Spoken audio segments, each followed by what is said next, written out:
Hello everybody and welcome to the Gaming Grappler. For today's video, I'm going to be grappling with the greatest movie of 2022, The Northman. The Northman is a Viking revenge story directed by Robert Eggers.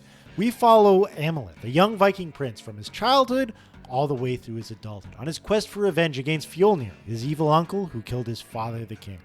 Alright, now that I got the synopsis out of the way, I can actually get this review started. You know, one of the things I liked about The Northman is that the Vikings are portrayed as brutally and as accurately as possible, but not too accurately, because let's face it, our main character Amaleth at multiple times behaves as some sort of medieval superhero where he can take on multiple attackers at once and he can kill them without any trying and he'll pose for the camera. But aside from that, yeah, the Vikings are terrible and bad people, and that doesn't change by the end of the movie. And I really like that because one of the things that drives me nuts in fantasy novels or historical fiction is that the writer will, for whatever reason, make the main protagonist a pirate or a Viking, which is just a Norse pirate, the main character, and he'll portray them as they're good and virtuous people. Look at Pirates of the Caribbean, where the main characters are good guys and they're pirates. Or look at anime and manga like One Piece, where a main character like Monkey D. Luffy just wants to make friends everywhere he goes and he wants to help innocent people fight bad guys on their island. Isn't that just keen? But that's not what pirates and Vikings are. Pirates and Vikings are fucking evil people, and this movie does not shy away from that. So just a heads up, you have been warned, but this is, again, one of the most bloody and gory movies you could possibly see right now. And as a Berserk fan, I will just tell you up front, this gets Berserk levels of fucked up at times. Yeah, it's that bad. And I just want to say that's because, again, they're portraying Vikings as accurately as possible.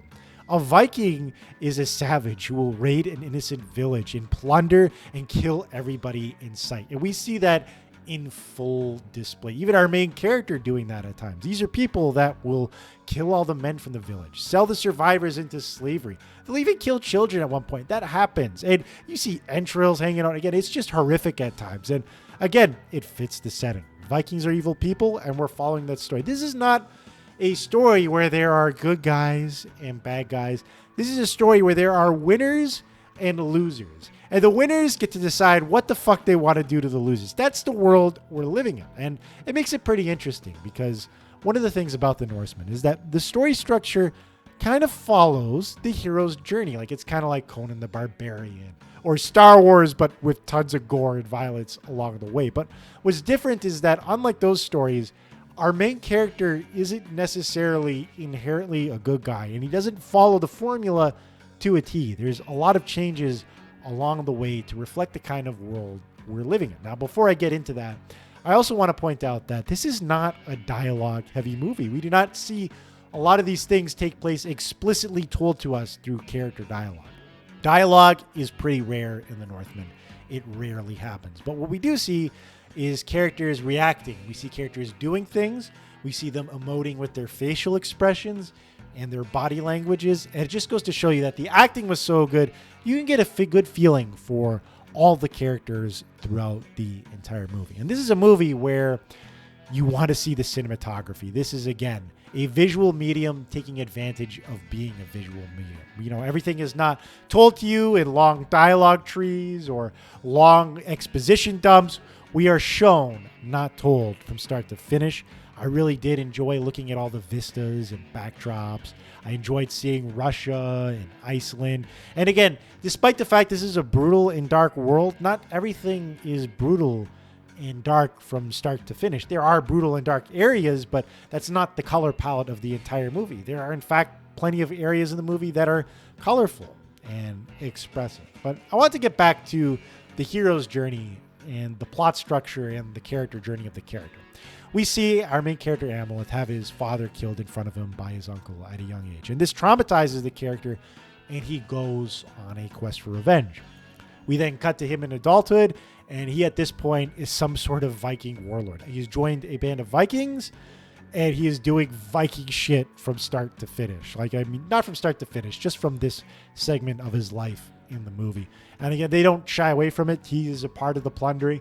He's a little disgusted at what his fellow Vikings are doing to women and children and all the pillaging and plundering, but he is a part of it, and he is part of the reason why those things are happening. But he gets a vision at one point that tells him where Fjolnir, the man who killed his father, is, and he decides to go on it. And the fantasy in this movie is very light, to the degree that we're not entirely sure if it's actually there or not. It is left up to the viewer's interpretation if fantasy is happening or if the character is seeing visions or if he's just going on some sort of shroom trip. Because multiple times in the movie, from when the character is a child or from when he's adult, he will get high at certain points or he'll go on some sort of like psychedelic trip where he'll have visions about what to do and where to go. And some of these visions are accurate. So that kind of raises questions. Is what he's seeing actually real, or is it all in his head? You don't really know. It kind of is up to the viewer to decide what's real and what's not, and their own interpretations of the movie.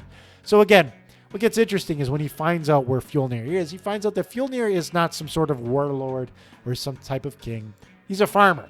He's a farmer with sheep. He's a farmer who owns slaves. Because again, this is a morally ambiguous movie. Even when our villain is not portrayed to be as evil as we thought he is, he's still pretty fucking evil. I mean, the guy has slaves and he treats them like shit. That's the type of person that he is. And our main character at this point, again, he does typical hero's journey type things. He has to get a magical sword, which may or may not be magical. All we know is that it's really strong, and for whatever reason, you can't use it during the day. We don't know why. It could just have a really weird sheath for all we know. But anyway, he goes on this hero's journey while on the farm, and he goes in pretending to be a slave. So the movie, throughout the second half, just kind of turns into some sort of spy thriller where Amleth is hiding among the slaves, plotting his revenge. And over time, he starts slowly tormenting Fjolnir. He starts picking off people from the farm one by one, torturing people, doing this all behind the scenes. It's at this point where we really begin to wonder if our main character is a hero or not. And I really did appreciate that in this movie. Again, I'm not going to spoil the ending, but again, it's just really phenomenal and well executed. So what is The Northman?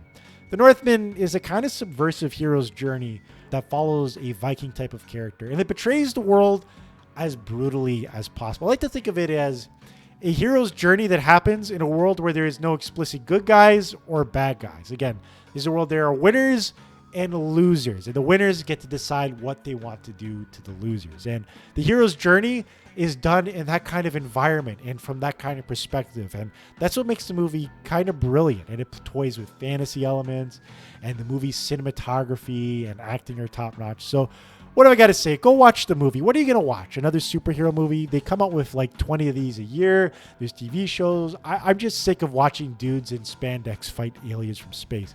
I just want to watch something good for once. And The Northman was that breath of fresh air. I know. I'm just sick of superhero movies. I had enough. They should go the way of the Western. Enough superheroes. We're done. We're done.